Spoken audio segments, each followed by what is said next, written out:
stream at the end of the day yesterday for round 9 of Swiss, and he ended up playing in a mirror matchup and took it pretty handsomely. So I'm really excited to see what, if anything, he has to make in some sort of adjustments against the team that James Baek is running, which is going to be a little bit different. You still have that classic Xerneas and Incineroar pair that we see a lot of players start out with, but here's a Pokemon that we haven't seen too much of recently, and that's that Kartana. Yeah, well, I think looking at the teams real quick, while we have them in this format, it's really easy to see the Xerneas Incineroar matchup.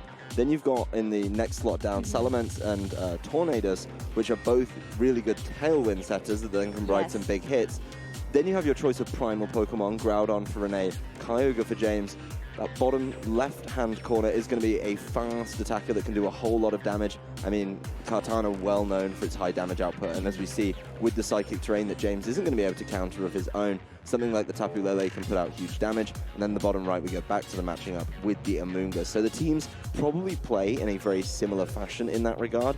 Obviously, you do have to watch out, if you're either trainer, for losing that control of the game with the primal Pokemon. Obviously, both trainers want to play their Xerneas a similar way, set up Geomancy first, probably get it in a Tailwind as well, but you can't be too greedy. You don't want to get punished as that is coming. And if you try and kind of set it up too early, you go all in on setting this up, then you're going to run into a bit of a problem. So we'll see which trainer can kind of carve out an advantage early on, maybe find the Tailwind first, then get in the first Geomancy. That would put them really in the driving seat. The trainers have selected their leads, and they've both gone wildly differently in how this one matches up. Yeah, so you were speaking before about setting up that Tailwind, and it looks like James Baek is going to try to do just that, leading with that Tornadus up front, with that Incineroar, to try to protect that Tailwind setup there. But with Rene's side of the field, going for a little bit of a different read, having that Amoonguss to take off some of that massive amounts of pressure that you have on those damage dealers in James Baek's team.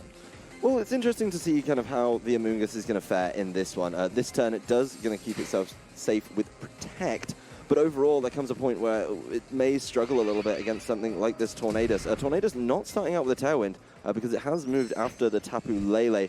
Looks like James going on the offensive here. It is going to be the offensive. Instead of that Tailwind, it's going to be the Z move for the Tornadus really early on here.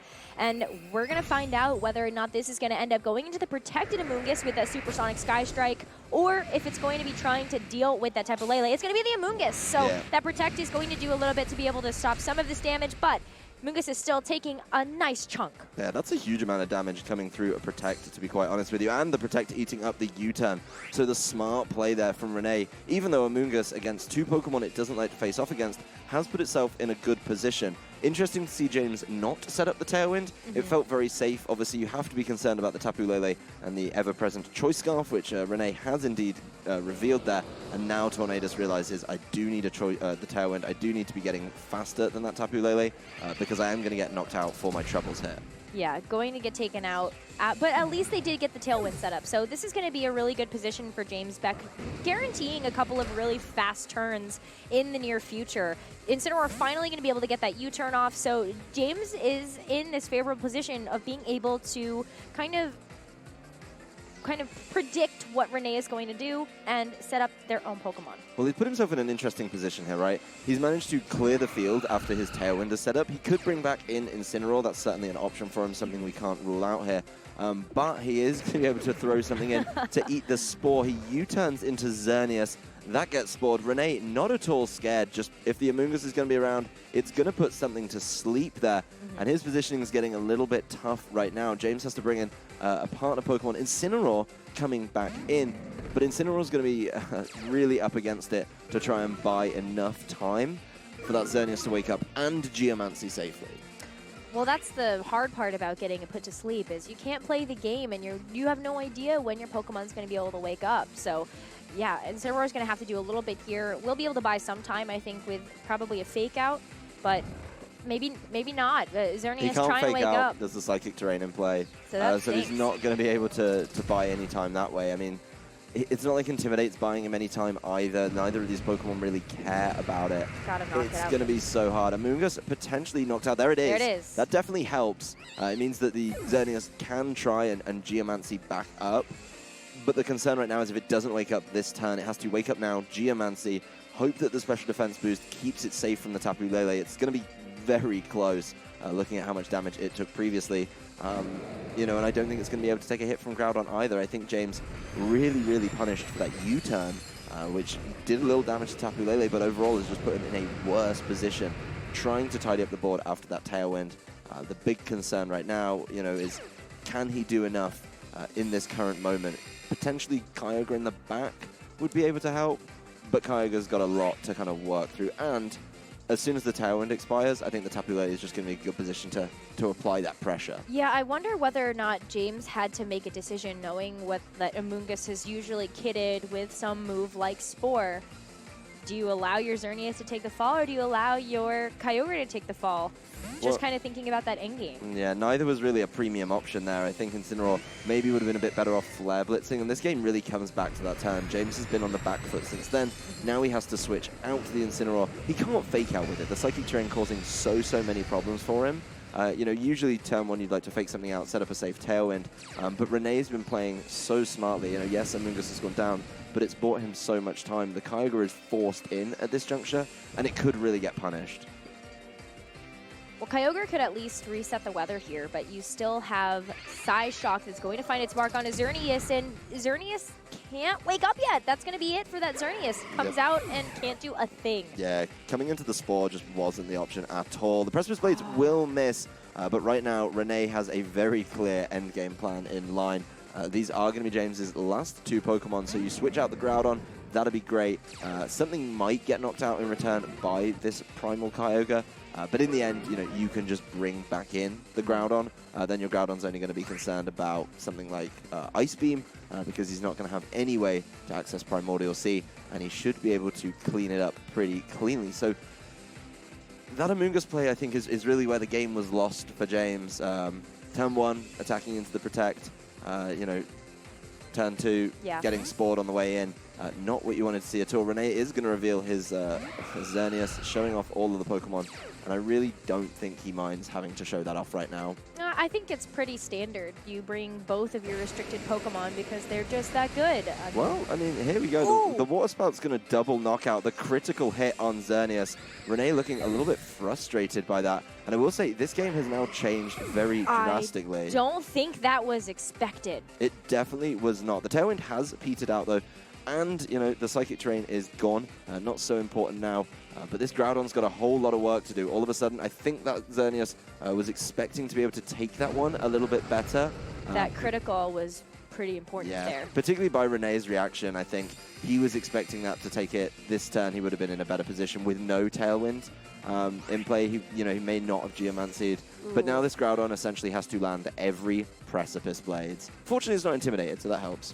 That does help a little bit, and it also resets the weather, so that's going to do a little bit to mitigate some of the damage that James has, but this Precipice Blade is going to be the first thing that moves on the field now.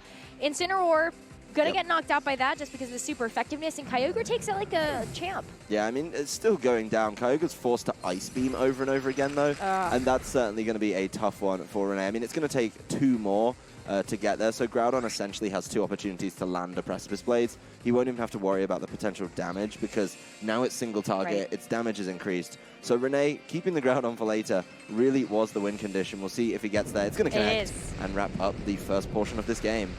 So I think you're absolutely right about that. Moving into game 2, I think James needs to be really careful about that Amoonguss, and maybe even more so about that Tapu Lele. When you think about it, Tapu Lele really removed the ability for Incineroar to do most of Incineroar things. So James wasn't able to do Fake Out. James wasn't able to really kind of help his position on the board because he didn't have a way to stop the momentum that Rene had built up for those first couple of turns. I think the biggest play there from Rene, it sounds so basic, is protecting that Amoonguss turn 1. That was amazing. If you lose that, the Spore on the incoming Xerneas isn't an option, right? So protecting it turn 1, so smart. And then because the Tapu Lele did so much damage to Tornadus was then forced that turn to Tailwind. That was his only option. He had to Tailwind that turn. He needed that for the rest of his game. And, you know, once he kind of got that Pokemon advantage, he knew the Incineroar kind of switching out with the U-turn. It was an interesting play. Yes, it wasn't doing much, but it could have Flare Blitzed that turn. And I think that would have benefited him a little bit more because then, yes, Incineroar could have been put to sleep if it did fall short of a knockout. But in the same vein, you know, I'd rather have an Incineroar asleep than a Xerneas asleep. Yeah. I'm going to agree with that one, but I think the players know exactly what they need to do in order to make some adjustments for this next game because we're getting right into it. So now that they have selected their leads, we're going to get a chance to see if Rene is going to come out with something pretty similar with the Amoonguss, or if James is going to have a better way to deal with this. And it kind of looks like James is going to be going out with a better way to deal with that Amoonguss. We've got Tornadus on the field for James, as well as the Kartana that was not brought last game. And Rene is ready to put on some of that pressure. Incineroar and Xerneas. Yeah, I think it's curious to see Rene not leading with the Tapu Lele. It did so much. It really applied so much pressure for him. Curious to see him not bring it, but what I think he's done here is respected that James knew about that, he saw that, and he had the option to switch it up to Kartana. So very smart play by him there to say, you know what, I'm respecting your choice more than enough. I'm going to play a little bit differently, and it does allow him to play that kind of more traditional game, one of those modes that we've seen in the lead for so many games over the course of this weekend, which is just landing those fake outs. You know, if you have Psychic Terrain up, it will still affect yourself, and that's going to be a problem. Well, it's going to be the Tornadus that is on the receiving end of that fake out, but Kartana using a 2 to be able to knock off the Power Herb. So Geomancy is going to go off from the Xerneas. Good read by James. This is just going to have Xerneas stuck in this position. That's such a fantastic play by James. I actually really like that. I mean, love that. A lot of people have been talking about knockoff and how it's not as powerful as kind of previous games and previous formats that we've had, where everything, you know, had, or only 1 or 2 things had an item that couldn't be knocked off, with the prevalence of, you know, Mega Crystals, the Orbs, some of the Z Crystals as well. There is kind of limited windows for knockoff. And even though it does absolutely no damage to a Xerneas, I mean, it tickles it essentially, that's still really problematic now being locked into Geomancy for this turn. You're literally waiting for the Kartana to attack into you, and also the Tornadus isn't threatened at all and can set up that Tailwind, making this Choice Scarf not so useful. Well, we aren't going to see a Protect either on Rene's side of the board. We do see a switch for the Tapu Lele to bring back out that Psychic Terrain that did so much, but James is ready for another Supersonic Sky Strike, and this time there's no Protect it needs to go through. It's going to be locking its sights on that Xerneas, and that's going to be a nice chunk. That's going to be a whole lot of damage, but it does mean, importantly, Kartana gets to Smart Strike. Yes. And Smart Strike, picking up the knockout, is so important for Kartana because Beast now it has Boost. access to Beast Boost, yeah. So now its attack is crazy high. It's certainly going to be a problem. This does mean, you know, Tornadus found the opportunity there, knew that potentially Incineroar wasn't too threatening, so manages to find that option. Yes, it was threatening Kartana, but Rene decided, not anymore, I need to switch this out. Right. And Tornadus just going on the offensive. He still hasn't set up the Tailwind, but there comes a point where he is probably going to want to try and weave that in. This one's going to be an interesting selection. It's Incineroar in his own Psychic Terrain, so his options are essentially Flare Blitz, the Kartana. I'm not sure how that one's going to go. There's certainly options on James's side to mitigate that or deal with that. Switching into the Kyogre is one of the best ones. If you switch out Tornadus, then you know you're kind of bringing that Kyogre in and trying to go all out offensive with it. Or, you know, it's a tough ask. You don't always want to do it.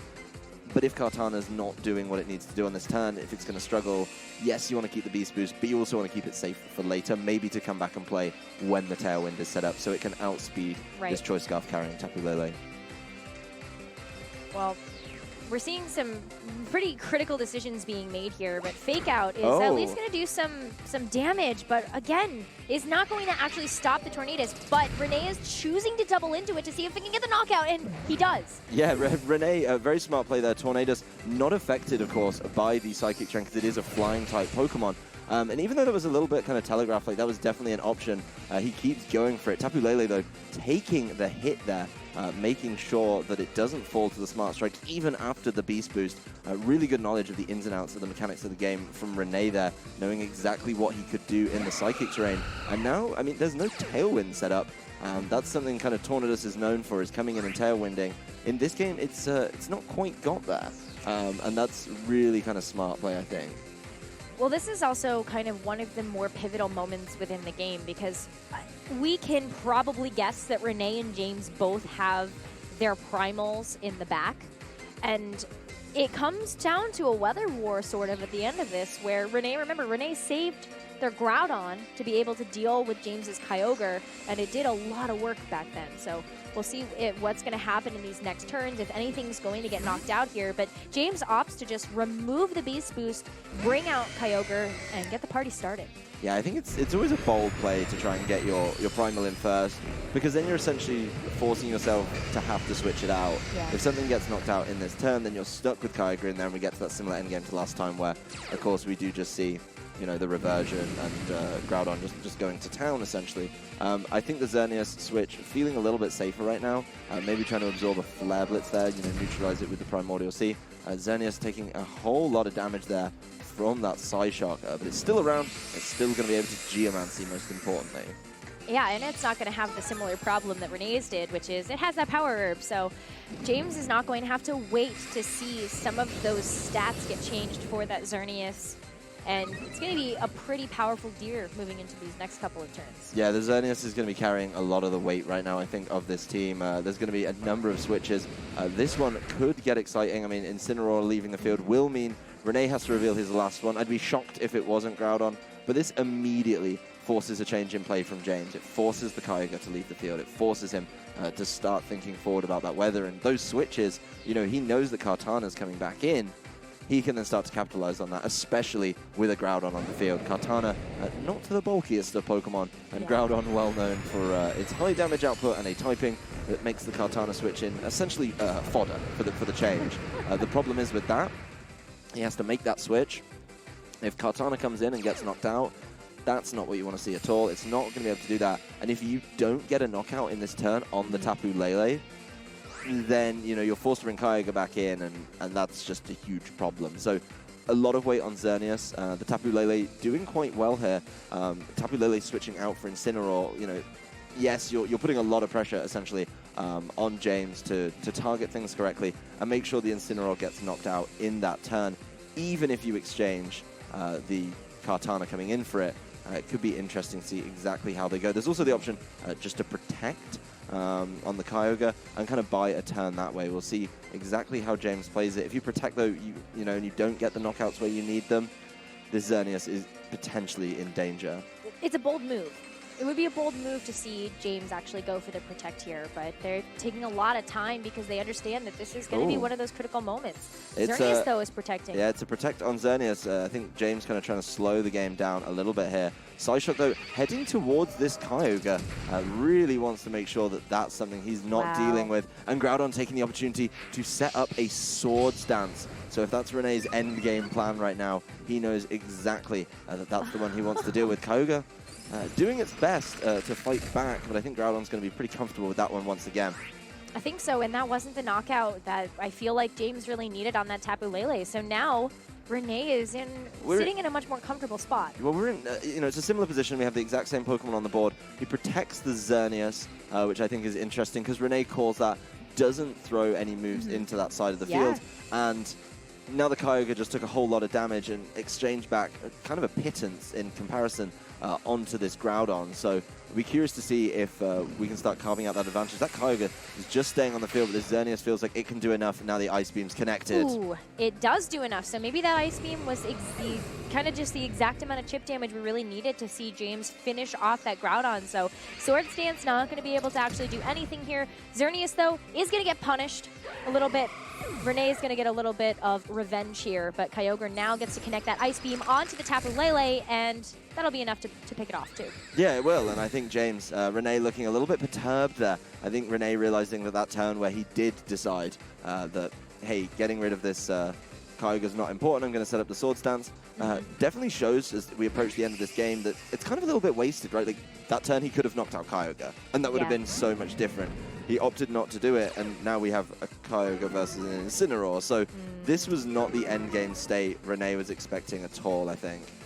No, I don't think so either. I mean, what can Incineroar do against the world? Maybe try to get a fake out now that terrain is gone onto the Kyogre and see if that's enough chip damage to actually knock it out. But Kartana is still a little bit of a threat here to start getting damage. I mean, the problem is that James just has the option to protect Kyogre right now. Yeah. Even double protect if an option. We haven't seen Kartana's item yet. Some of them using items that would limit the use of Protect, to put it politely. And then Kyogre, you know, doesn't get knocked out by the Fake Out. Then Incineroar is essentially not going to be able to do what it needs. So I think James finding a very good endgame position, really slowing down the game towards the end, and Rene deciding to set up a Sword Stance, coming back to haunt him a little bit. Yeah, I almost wonder if he like should have gone for damage there with the Groudon instead of trying to go for the Sword Stance. It seems a little greedy here. But, you know, Incineroar actually takes that like a champ. Origin Pulse, though, now from James. Is it going to be enough to finish it? And that's it? Yeah, it's definitely enough to finish it. I mean, there's no rain in play, but Origin Pulse is an insanely powerful attack. I mean, if Rene had gone for Fake Out there and he had gotten the knockout, that would have been a very different game, right? Like, Sacred Sword would have been applying pressure, but he would have just needed to take one more Sacred Sword and Flare Blitz back. Yeah. So, a very interesting endgame. I think both players maybe going one step further in their prediction every single turn of what their opponent was going to do. Definitely getting inside each other's heads. Obviously, the adaptation in team selection from Rene, trying to answer what James was doing with a different lead, and getting in a very strange position with it. I think James found those really good positions towards the end of the game. You know, leaving the Kyogre in, getting a little bit cheeky with it, and not having it knocked out in that turn where the Sword Stance was set up was definitely problematic. Yeah, I think that was a good change. I think that James really did make the adjustments necessary, especially because they did leave one of the Incineroar at home, and I think that helped a lot because Incineroar wasn't able to do too much for James's side in game one. It was sad. Yeah, I mean, there was some nice plays. I do enjoy Rene using that Psychic Terrain mechanic to the fullest, knowing that Tornadus is going to be able to get faked out. That's really cool. But if you're on James's side of the field, you must kind of know about that, right? You must know that he has that option. You've literally seen it in the previous game, so that's something to think about when trying to take advantage maybe of the Psychic Terrain of your own. But Rene was using Fake Out to slow down the Tornadus. That's what he wanted to do. Limited him to just one Supersonic Sky Strike, which is absolutely fine.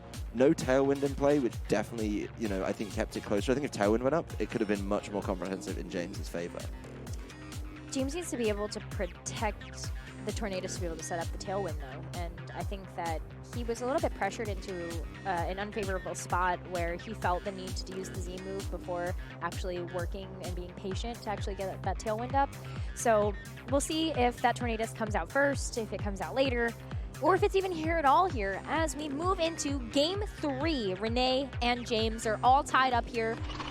Rene taking that first game, and then James making the adjustments necessary to be able to take the second. And looks like it's going to be pretty similar leads here for Rene from Game 2, and Tornadus is still going to hit the field again. Incineroar back for James's side of the field. I think both players bringing Incineroar is kind of smart here. I mean, they've both got a Pokemon that's dying to try and set up. Of course, Xerneas has a slightly tougher time with it, purely because, hey, there's a potential Prankster boosted taunt from Tornadus. Yeah. You know, and we've seen a couple times what happens if Rene tries to set up Geomancy, and there's an answer to it on James's side. Oh, yeah. This time it's not going to be the Kartana with the knockoff, but it's in that same vein, right? Like, Tornadus can try and shut it down with a taunt, or Incineroar can just shut it down with a Fake Out this turn. So I think stopping Xerneas is going to be huge here. Obviously, Rene is going to try and Fake Out one of them, so making sure you have an answer either way. Certainly interesting. Rene's Incineroar going first and making sure it's Tornadus not moving. And Xerneas gets off the Geomancy. So that's huge. Rene looks really, really pleased, and honestly a little happy that they will be able to get that Geomancy. So here's the thing. I think what James has done here, and people may be wondering, Incineroar's on the field. Why didn't it do Fake Out like it usually does? Because he's so scared of that potential Tapu Lele switch in from Rene's side that he just decides not to go for it. That being said, a much better play, I think, at the end of it. Oh, man. That's why he didn't Fake Out. Yeah, that's going to feel good, too, I think. So already swinging in multiple directions here. Rene forced now to bring out Groudon, and it's going to be really sunny. No, I think that role play is fantastic. And I actually saw on our screen, you know, Rene having a little chat at James, and as soon as he realized that wasn't a Fake Out, he knew that Incineroar was roaring him, and he was getting removed from play immediately. So smart play there from James. Raw been so important on these Incineroar. Not all of them, carrying Raw, but James revealing it in Game 3, making that turn 1 very, very pleasant for him indeed. He's now in a good position. Incineroar and Tornadus together. I mean, he can start setting up things of his own, and that power-up is consumed on Rene's side. He did use it to set up the one-turn Geomancy, so later in the game, even when he gets it back in, he's not going to be able to make that play anymore. Yeah, he'll have to try to play around that a little bit differently here, but Tornadus now set up to be able to put that Tailwind out, and that's what it's wanted to do all game. Yeah, it's set it up comfortably. It's not going to take damage from this Precipice Blades as well. Incineroar, unfortunately for James, definitely taking damage, enough for an easy knockout here. And I just don't know if the Incineroar is... well, never mind that point, because he's revealing his trick on Incineroar. Oh, boy. Well, now this is where things get spicy. We hadn't seen a Z move yet from Rene, but it is going to be that Incineroar with that Z Crystal. Malicious Moonsault here, now going on to the Tornadus. So even though it might have gotten a chance to set up that Tailwind... Oh, he's on the ropes, he's on the ropes! He's ready! Yeah, that Tornadus is going to be very, very low after the biggest Malicious Moonsault I've seen of the tournament, mainly because it's only Malicious Moonsault I've seen on the tournament so far. And not knocking it out causes a slight problem here, because it still gives James those options for the switch. Rene looking a little bit disheartened that he didn't get the knockout there. And now Kyogre in a Tailwind against Groudon and Incineroar is having the time of its life, to be quite honest with you. Oh, yeah. On the flip side of that, Tornadus is still in play. Tornadus still has access to the Z move of its own. So essentially we'd be able to just try and punish whatever comes in and make sure the knockouts come through. That's going to be huge for him right now. Rene's in a tough position here. He can really only protect one. You know, Groudon might have Protect in its kit here, but... Well, I mean, he's in an awkward position, right? Because he needs to get Groudon out to get control of the weather once again. Incineroar, you know, you don't want that to go down too easily. Well, what's in the back? Like, it could be the Tapu Lele. It could have been left at home for... He needs to find a position with the Groudon back out. I think giving up Xerneas here, yes, it's tough to say, yes, I'll give up my Xerneas. Right. But right now, it's not going to be able to pull its weight in the slightest. So Rene's certainly backed up here a little bit, needing to buy some time. The Groudon's leaving the field, and James has an opportunity to really punish it. If the Supersonic Sky Strike heads to that slot, it could get real nasty. I know, and this is what I was worried about here. It's actually going to be a full swap out now. So Rene revealing all 4 of the Pokemon that he has brought to this Game 3. And James now has all of the potential here. Actually, going for, wow. Yeah, it doesn't even decide to land the Supersonic Sky Strike, just saving that one for a little bit later. But the Amoonguss is knocked out on the way in. We can see the Xerneas early in game we were discussing. It can take the full-powered Water Spout, but what Rene can do now, which I actually quite like, is buy a little bit of time, right? Yeah. Bring that Groudon in now. Force James's Kyogre to leave, and force James's Kyogre to leave while Tailwind turns are in play. Yes. You do want to be making sure that that's an easy option for you. And as we saw in the end of Game 1, Rene's Groudon is actually faster than the Kyogre. So, you know, Precipice Blade's a very good option to try and deal some really sizable damage here. We don't know what James has in the back either, but Groudon is going to be Rene's choice. And now you've got both of your heavy damage dealers that are on the board now, and this is kind of Rene's last-ditch effort to be able to dish out some of that damage. We'll reset the weather, and now the next steps are to figure out if James wants to try to switch out that Kyogre, if it wants to go for a Protect to see if it can kind of stick on the field. But I think that weather reset is really important here, and I have a feeling James is going to have to switch it out and reveal that final Pokemon. But it might be just kind of struggling against the Xerneas and the Groudon that Rene has in the field. Yeah, I think James really looking to try and get a knockout in this turn, leave that Groudon in, and then the next turn, make sure that he picks up, the Kyogre comes in against the Groudon and forces him to try and Precipice Blades all the way for the win. That's going to be a definite ask. I mean, picking up a knockout as well could be tough. But Tornadus revealing another trick, one of my favorite moves. Role play here, meaning Kyogre doesn't need to leave. Kyogre can actually stay in with the Primordial Sea, and it's going to be able to stay in alongside the Tailwind. James showing off all the tricks here in game number 3. Amazing. Now Kyogre gets to go to the Water Spout, and Groudon's going to be taking a lot of that. Not going to be able to survive at all. And now Rene is in that tough spot that he was in Game 2. It's just Incineroar left against the world. Yeah, I mean, realistically, James has showed off everything his team can do over the course of this set and just put himself in a fantastic position. We started out with such a well-timed, well-predicted roar over on his Incineroar, and that has caused Rene just to be backpedaling for the whole game. It looked so tough. Tailwind turns were ticking down. Kyogre looking like it needed to switch out, but James revealing, there's an option on my team that allows me to keep control of the weather while the board is not changing. That roleplay literally just wins him the game, secures him the win, means his Kyogre can water spout one more time in the Tailwind. And James Baek losing game 1, but bouncing back so strongly in games 2 and 3. That was an incredible comeback on James's part. And now I wonder whether or not James was kind of playing around Rene's team to be able to get as much information as possible to be able to pilot his own team better against that matchup. I mean, Rene looking a little stressed out after the end of that game, but he played so well. I think everything he was doing was right across the board in the games. He was making sure those options were open for him. He was never too far out of the game. I mean, game 1, he locked up a very tidy win condition as well, particularly when it was revealed his Groudon was